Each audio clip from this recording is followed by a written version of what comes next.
low 90s. Nothing to worry about in the tropics for us still, although things are getting active. We're going to keep an eye on these two features long term. Erin is still a powerful Category 3, and while the intensity of the winds have been coming down, the structure of the storm is getting bigger and bigger, which means the impacts from waves and even a little wind will be an issue for the Outer Banks of North Carolina already. And so this thing is still hundreds and hundreds of miles away from North Carolina, but they already have rip currents causing problems there, and that will continue to increase. Notice it passes a couple hundred miles offshore here Wednesday night to Thursday, but such a large system by then that they do get beach erosion.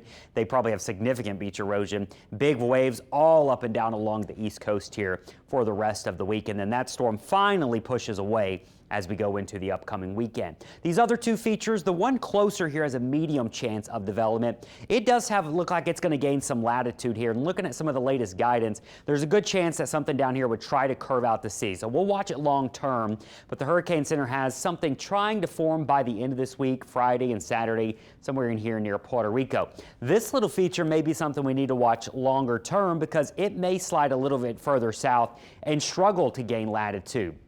Maybe it gets to the Caribbean here in about 7 to 10 days. So we've got over a week and a half to nearly 2 weeks to follow Invest 99 to see how it evolves. They're only giving it a low chance of development right now. So with all that being said, no major concerns. The reason we think this first one may have a route out to sea is this big trough digging down. That would help turn it, and so we'll hope that happens with that. The problem with the one further back is it may not have that trough by the time it gets further off to the west here. And so now, as we do all hurricane season, we track every single tropical wave, but we do not stress about every single tropical wave. The chance of one of them ever becoming a major hurricane and hitting you is always very low, but we got to stay alert here as we are headed to the peak of the season. So